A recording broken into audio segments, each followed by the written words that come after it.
Mel Gibson just went off on the fires in Los Angeles. This is someone who lost an insanely nice home. This is someone who is a big part of Hollywood. He's seen things, he knows things. And there's a part of the interview where he says something, and this isn't something that you normally hear on live television. And we're going to watch this whole interview together. This guy pretty much says what a lot of people are thinking, and absolutely wild. Joining us now, actor and Academy Award-winning director Mel Gibson, an old friend, a Malibu resident who tragically just lost his home to the Palisades fire. Mel, I was thinking about you when I saw this fire break out. I think I talked to Raymond. I said, is Mel okay? Is his family okay? I instantly thought of you. He said he thought you were okay. And I'm glad you got out. I'm glad your family is safe. But tell us what it was like to be on Rogan's podcast when I guess you learned that your home had been lost. Well, I didn't learn it was lost. I knew the neighborhood was on fire, then I was in the path. So I was a little tense while I talked to Joe, but he's a guy that can put you at your ease fairly well. So I was doing okay. And I knew that my family was safe and out of harm's way. Were you able to get possessions that, of course, are really immaterial when you have your family, but I've been to your house. It was an incredible home, beautiful home. But were you able to get anything out of your house? Not much. A few necessary things. You know, my son I said, just go and grab this and this and this. And he grabbed like 3 things and took off. And then, you know, those are okay. Stuff like passports and a couple of papers and stuff like that. But by and large, everything was just, it looked, when I got there the other day, I went up there yesterday, it looked like Dresden, you know, after Bomber Harris got through with it. Yeah. Mel, so nothing left. For those of us watching this from afar, try to convey to us the feeling of seeing your home, your neighbors' homes, and the community there at such a loss. I mean, it's tragic. It makes you really sad.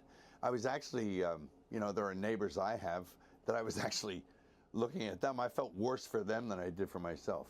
You know, I look at it as a strange mixture of sadness and almost kind of an elation in a sense that I count my blessings, you know, no matter what.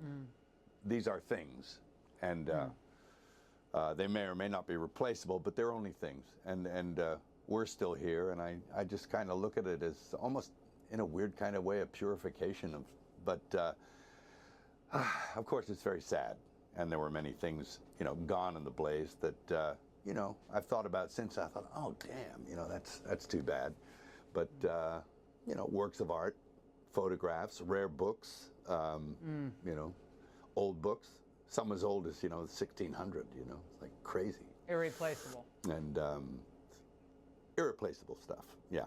So it is what it is, I guess. It was only a month ago that the flames threatened us, you know, 200 meters away on the other side.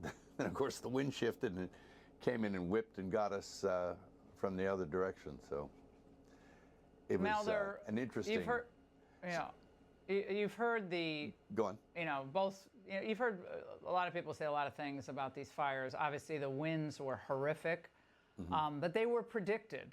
I know you know that last weekend, like Friday, Saturday, Sunday, they said this could be tragic with these. So the interview starts a little slow, just talking about his home and everything, and soon they're going to get into the cause of it and who's responsible, and pay attention to Mel Gibson's facial expressions. The way he talks, it looks like he's holding a lot back. He wants to say a lot, and he kind of does, but just pay attention to, in a couple minutes, the way he talks about it.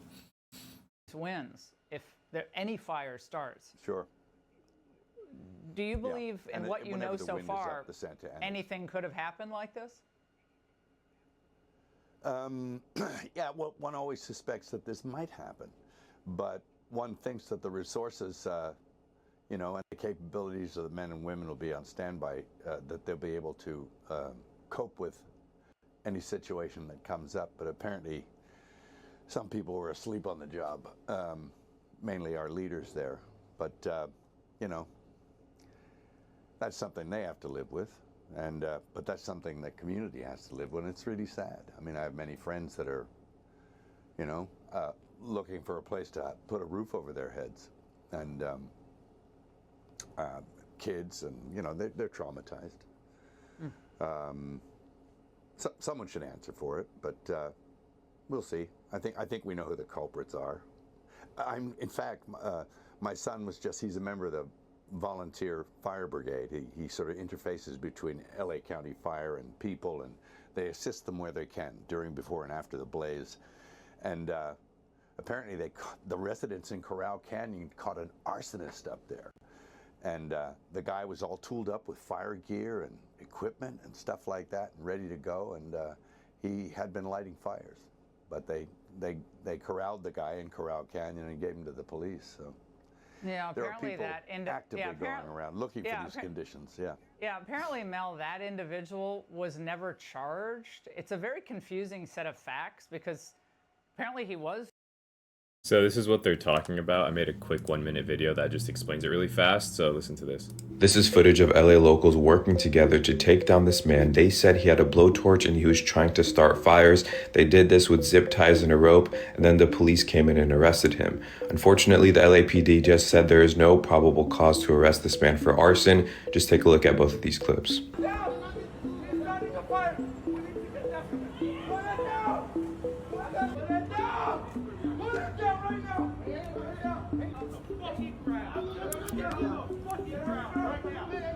They responded, they interviewed this suspect. After the interview and additional investigative steps, looking at some additional evidence that was present, they made the determination that there was not enough probable cause to arrest this person on arson or suspicion of arson, and therefore this person was arrested on a felony probation violation.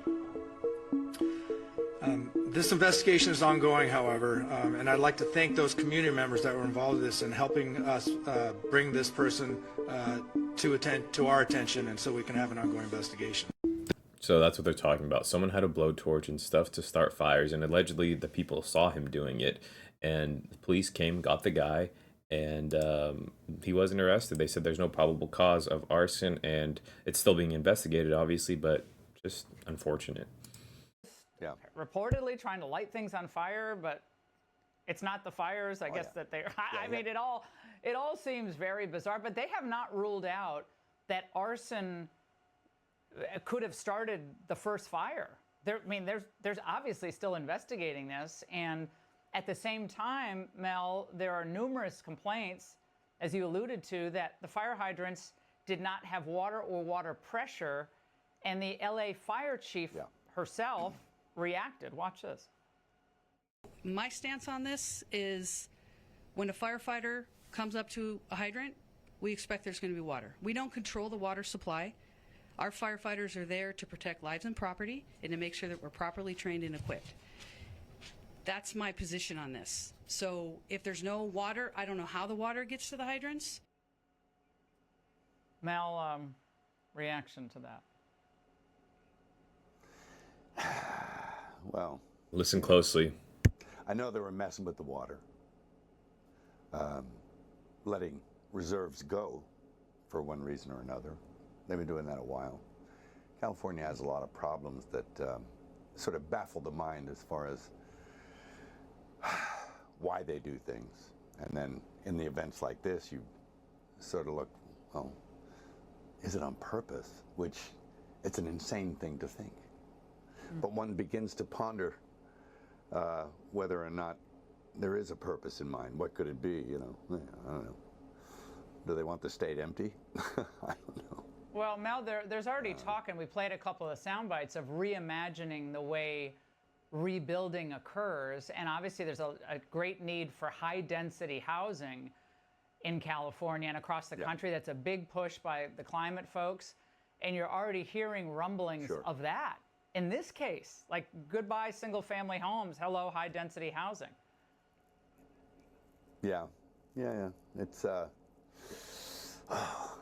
yeah, so much to say. And it'll take decades to do that too. It's like even if it if it's a good idea, which I don't know if it is, but it's hurting him not to say. Cattle barons clearing people off the land, But I don't know. I can make all kinds of horrible theories up in my head, conspiracy theories and everything else, but Yeah. it just seemed a little convenient that there was no water, and and that the wind conditions were right, and that there are people ready and willing and able to start fires. And are they commissioned to do so, or are they just acting on their own volition? I don't know.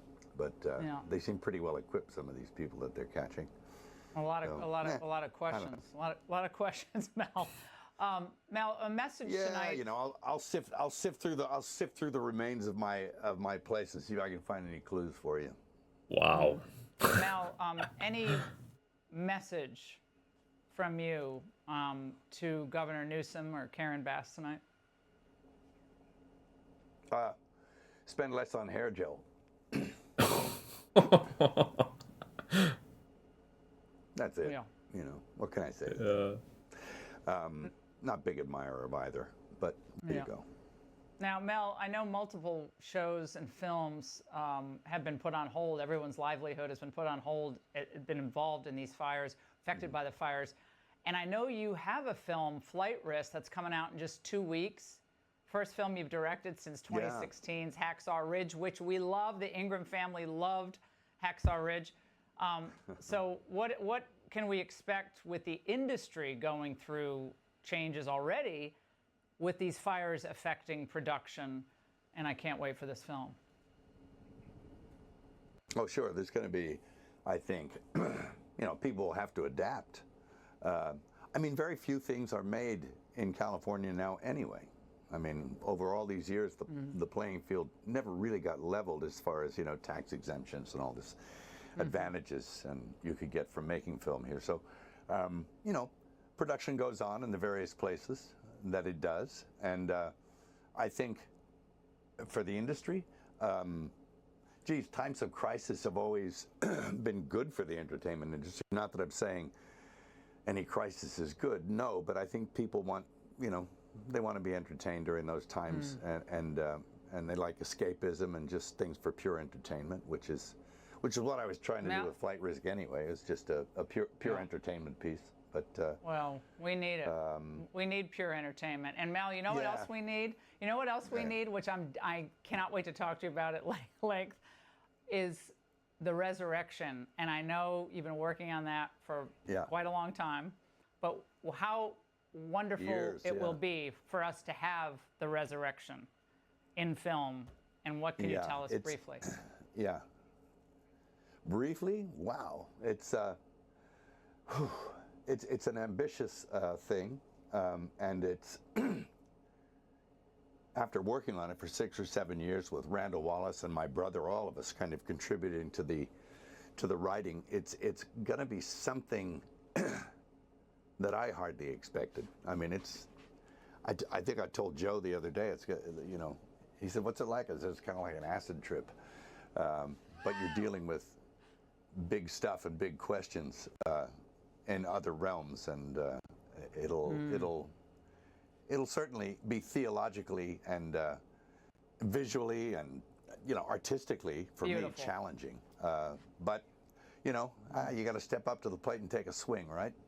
Oh no, Mel, you've never done that. You've never done that in your career. Yeah. Mel, I'm so glad that you're okay. You've helped me in times of crisis. When I was going through cancer, I will never forget. You called me and gave me really great words of wisdom about treatment, and you were so fabulous all those years ago, 20 years ago, actually. And so I thought about you. Man. So they kind of got off subject at the end, but I thought it was interesting of the Passion of the Christ talk, so I wanted to listen to that. But he's basically saying that the leaders of Los Angeles need to be held accountable. He said Gavin Newsom needs to spend a little less money on his hair gel and to focus on what's going on here, because it was very mismanaged. If you saw my prior YouTube video or what I've been posting on Instagram, TikTok, and Shorts, it's pretty much talking about all of this. There was no funding, the resources were extremely low, and they recently cut the funding. A lot of sketchy things going on here, very mismanaged, and it's still going on in many different places of Los Angeles. As I'm making this video, you can follow my Shorts or follow my Instagram for updates. I've been posting constantly about all the updates because I'm close to the area. I have a lot of family and friends in the area, so this is something that I'm kind of turning into a news reporter for the time being, but we'll be back on track pretty soon here. Devastating stuff. Let me know what you guys think is actually going on. Mel Gibson gave us a hint of probably what he could say, but he probably knows the repercussions if he really went off. So interesting stuff. I'm a big fan of Gibson personally, but we'll see you next time.